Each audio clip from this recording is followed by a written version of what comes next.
Capítulo 7. A festa. Conta-se, e Deus o sabe melhor, que antigamente existia um príncipe de uma tribo cujo maior defeito era a generosidade.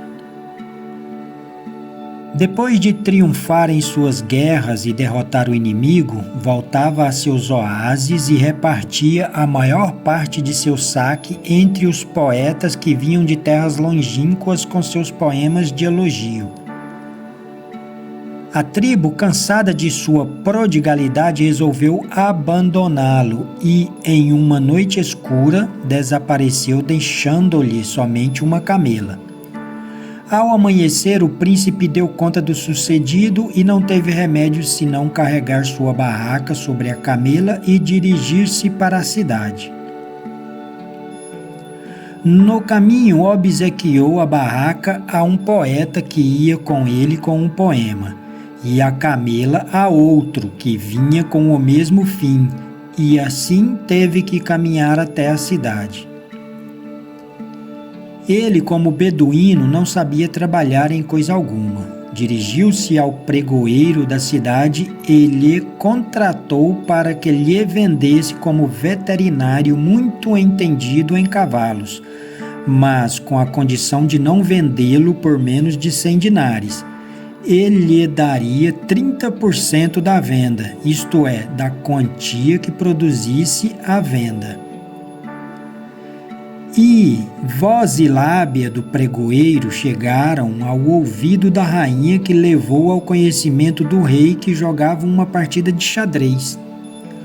Compra-o, nossos estábulos necessitam de um bom veterinário. O rei o comprou. Em seguida chamou o cozinheiro do palácio e ordenou: de hoje em diante, este veterinário comerá com os seus serventes e lhes dará um bom prato de comida e pão. No dia seguinte, deram ao rei de presente uma égua de puro sangue que agradou a todos.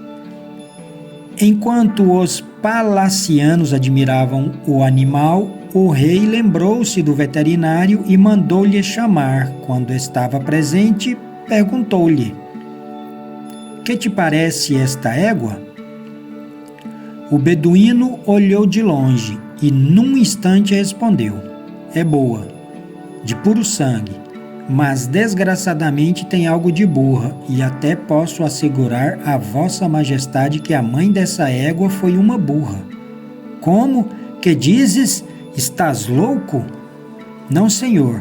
A égua árabe tem as orelhas levantadas e o rabo arqueado. Olhe, majestade, como tem ela as orelhas e o rabo caídos como os de uma burra. O rei então perguntou aos que a trouxeram: que respondem vocês a isto?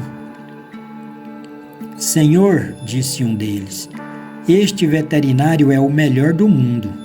Este animal tinha 8 dias quando a mãe morreu e tivemos que amamentá-la com leite de burra. O rei, ao ouvir isto, saltou de satisfação pela perícia de seu novo veterinário e, para recompensá-lo, ordenou ao cozinheiro: darás ao veterinário 2 pratos de comida e 2 pães. Poucos dias depois, ofereceram ao rei um falcão e o que fez em primeiro lugar foi chamar o veterinário para que o examinasse. Entendo de cavalos, mas não de falcões, o rei insistiu. Ele então disse: é bom caçador, mas tem algo de galinha. Como? Acaso o falcão mamou leite de galinha? Não, senhor, porém o certo é que este olhar é de galinha e não de falcão. Majestade, falou o que havia trazido o falcão, este homem é o melhor conhecedor de falcões do mundo, pois tiramos os ovos do ninho de um falcão e os fizemos chocar por uma galinha. Estupefato pela inteligência de seu veterinário, o rei mandou chamar o cozinheiro e lhe ordenou aumentar a ração para 3 pratos e 3 pães com sobremesa ao final, porque também é falcoeiro. Passaram-se os dias. Uma tarde em que o rei jogava com a rainha e se divertia com ela, lhe disse: vou chamar o beduíno para que te critique. E ela, para rir-se, lhe respondeu: por que não? Que venha. Depois de alguns minutos, chegou o príncipe e o rei ordenou: critique a rainha. Senhor, critique a rainha ou corto-te a cabeça. Pois bem, senhor, se esta é vossa vontade, dir-te-ei. A rainha é uma cigana avara.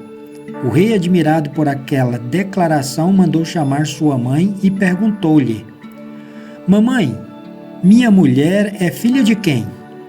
A mãe, espantada pela pergunta, respondeu: meu filho, o que te passa? Estás louco? Não sabes que tua mulher é tua prima?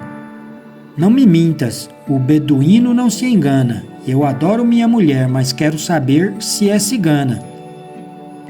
A mãe, ao ouvir aquelas palavras, empalideceu-se e começou a contar: meu filho, fazem 20 anos passaram por aqui alguns ciganos. Estiveram na praça do palácio alguns dias. Bailavam, tocavam e praticavam diante de nós muitos jogos acrobáticos. Certa manhã desapareceram, deixando uma menina de 2 anos que chorava.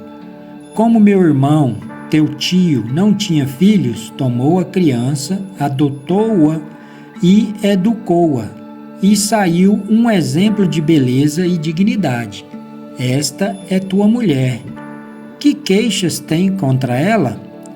O rei estalava de riso e de gosto pelo que havia ouvido e, entre gargalhadas, determinou ao veterinário: beduíno, critique-me. Este, sem fazer planos, sorriu e declarou com altivez: tu és filho de um cozinheiro ou de um padeiro.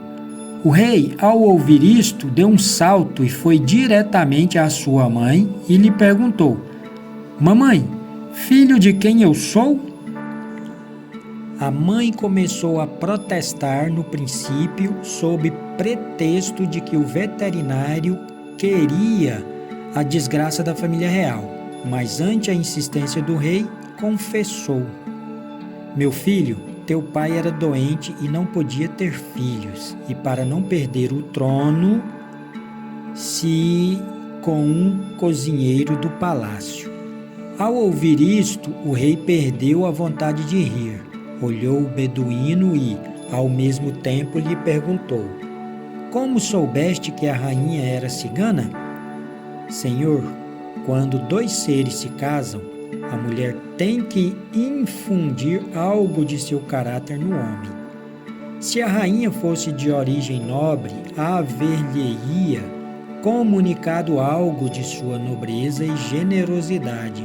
Como não é, não pôde contagiar-lhe senão com a avareza de sua raça.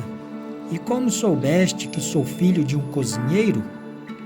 Senhor, quando o rei quer recompensar alguém, lhe dá uma quantidade de dinares, uma casa ou algo valioso, enquanto que as recompensas de sua majestade eram sempre um prato de comida e um pão. Por isto, deduzi que sois filho de um cozinheiro.